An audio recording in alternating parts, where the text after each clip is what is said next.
నేతాజీ సుభాష్ చంద్రబోస్ అతను ఒక గొప్ప స్వాతంత్ర సమరయోధుడు.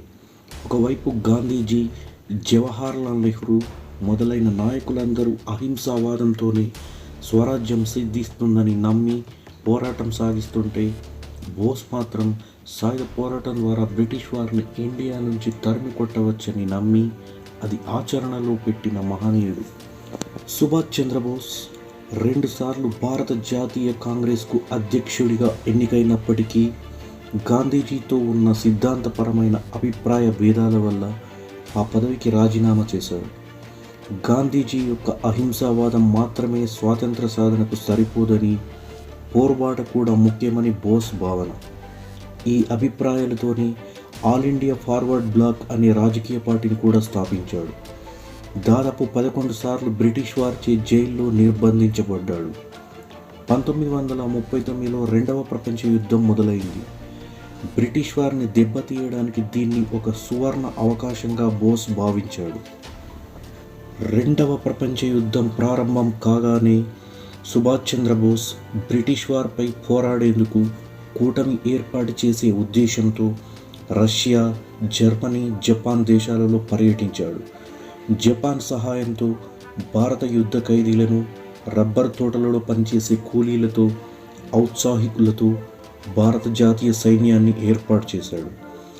జపాన్ ప్రభుత్వం అందించిన సైనిక, ఆర్థిక, దౌత్య సహకారాలతో ఆజాద్ హింద్ ప్రభుత్వాన్ని సింగపూర్లో ఏర్పాటు చేశాడు. బోస్ రాజకీయ అభిప్రాయాలు జర్మనీ, జపాన్తో అతని మిత్రత్వంపై కొందరు విమర్శిస్తే, మరికొందరు వాస్తవిక దృష్టితో చేసిన ప్రయత్నాలుగా బోస్ను అభిమానిస్తారు. అతని జీవితంలాగే అతని మరణం కూడా వివాదాస్పదమైంది. 1945 ఆగస్టు 18న తైవాన్లో జరిగిన విమాన ప్రమాదంలో బోస్ మరణించాడని ప్రకటించినప్పటికీ, అతను ప్రమాదం నుంచి బయటపడి అజ్ఞాతంలోకి వెళ్ళాడని చాలామంది నమ్ముతారు. సుభాష్ చంద్రబోస్ 1897లో జనవరి 23న ఒడిషాలోని కటక్ పట్టణంలో జన్మించాడు. తల్లిదండ్రులు జానకీనాథ్ బోస్, ప్రభావతీదేవి. బోస్ విద్యాభ్యాసం కటక్లోని రావెన్షా కాలేజ్ ఎయిడ్ స్కూల్లోను, కలకత్తాలోని స్కాటిష్ చర్చ్ కాలేజీలోను, ఫిట్జ్ విలియం కాలేజీలోను సాగింది. 1920లో ఇండియన్ సివిల్ సర్వీసెస్కు సెలెక్ట్ అయినప్పటికీ 1921లో సివిల్ సర్వీసెస్ నుంచి వైదొలగి భారత స్వతంత్ర సంగ్రామంలో పాల్గొన్నాడు. సహాయ నిరాకరణ ఉద్యమ సమయంలో గాంధీజీ బోస్ను కలకత్తా పంపాడు. అక్కడ చిత్తరంజన్ దాస్తో కలిసి బోస్ బెంగాల్లో ఉద్యమం నిర్వహించాడు. యూరప్లో ఉన్న సమయంలోనే బోస్ ఆలోచనల్లో కొత్త భావాలు చోటు చేసుకున్నాయి. స్వతంత్ర దేశంగా అవతరించడానికి భారత్కు ఇతర దేశాల సహకారం, దౌత్య సమర్థన, ప్రత్యేక సైన్యం ఉండాలని గ్రహించాడు.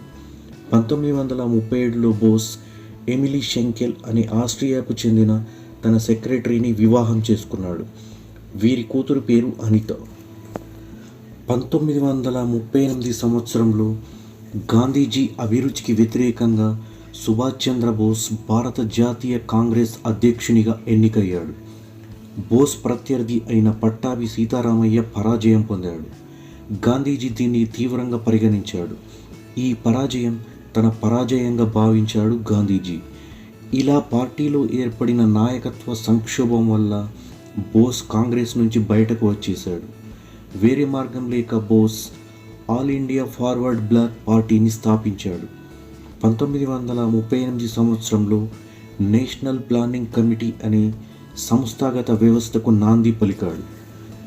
సుభాష్ చంద్రబోస్ స్వాతంత్రానికి అనేక ప్రణాళికలను, వ్యూహాలను ఎంచుకున్నాడు.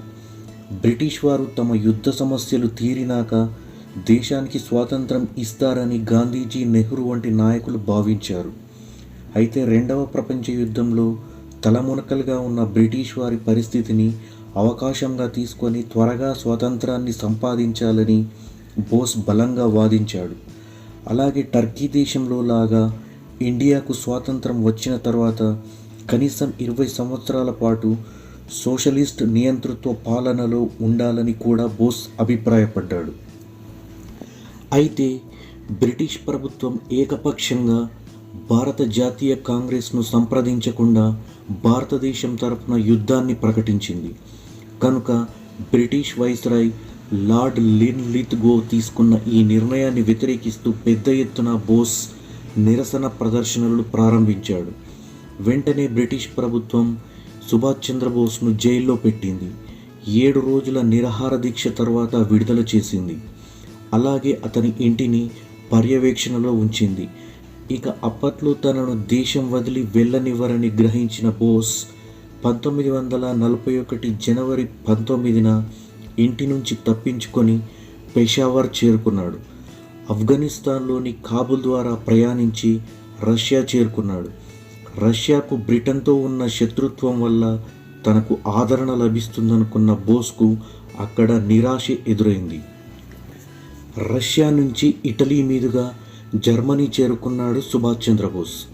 అక్కడ జర్మనీల సహకారంతో ఆజాద్ హింద్ రేడియో మొదలుపెట్టి ప్రసారాలు ప్రారంభించాడు. బోస్ బెర్లిన్లో స్వతంత్ర గ్రీన్ గ్లోరీ స్కూల్ను స్థాపించాడు.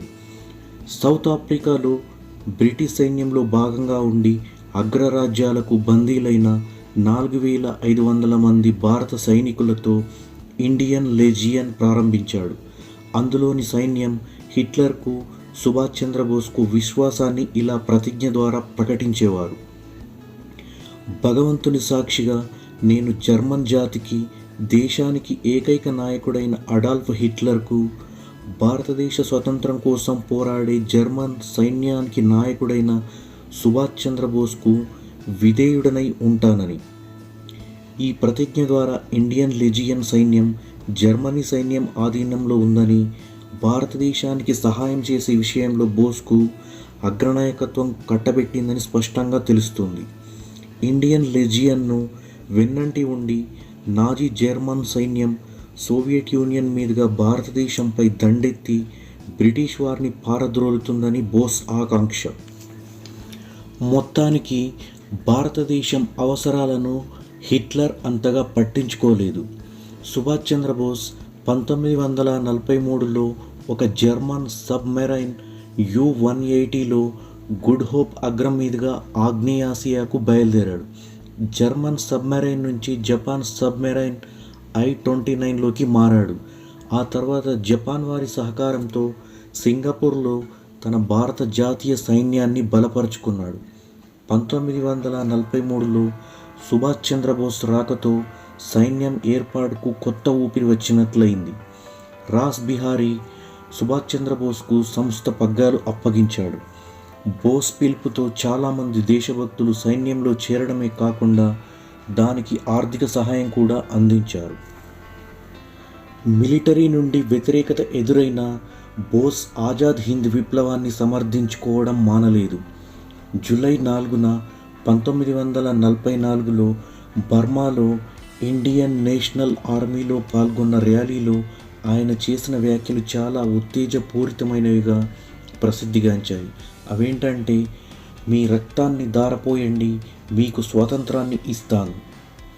ఈ ర్యాలీలో భారత ప్రజలను బ్రిటిష్ ప్రభుత్వ వ్యతిరేక పోరాటంలో తమతో పాటు చేరమని పిలుపునిచ్చాడు చంద్రబోస్. ఈ సైన్యంలోని దళాలు ఆజాద్ హింద్ ప్రభుత్వాధీనంలో ఉండేవి. ఈ ప్రభుత్వం తానే స్వయంగా కరెన్సీని, తపాలా బిళ్ళలను, న్యాయ, పౌర నియమాలను రూపొందించింది. దీన్ని అగ్రరాజ్యాలైన Germany, Japan, Italy, Croatia, Thailand, Burma లాంటి దేశాలు కూడా ఆమోదించాయి. ఆ రోజు ఆగస్టు 18, 1945 సంవత్సరం. సుభాష్ చంద్రబోస్ తైవాన్ మీదుగా టోక్యోకు ప్రయాణిస్తుండగా విమాన ప్రమాదంలో మరణించాడని అధికారికంగా ప్రకటించారు. కానీ ఆయన శవం మాత్రం గుర్తించబడలేదు. దీనివల్ల ఆయన బ్రతికి ఉండవచ్చని చాలామంది భావించేవారు.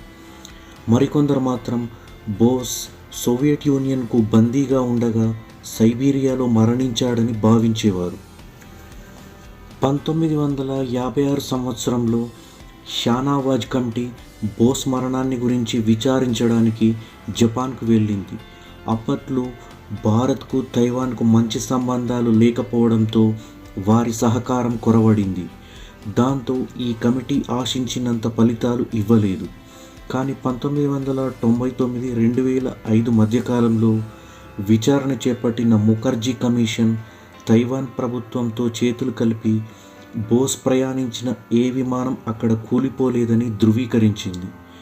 ఈ కమిషన్ నివేదిక ప్రకారం బోస్ విమాన ప్రమాదంలో చనిపోలేదని, జపాన్లోని రెంకోజీ టెంపుల్లో ఉన్నది ఆయన చితాభస్మం కాదని తేలింది.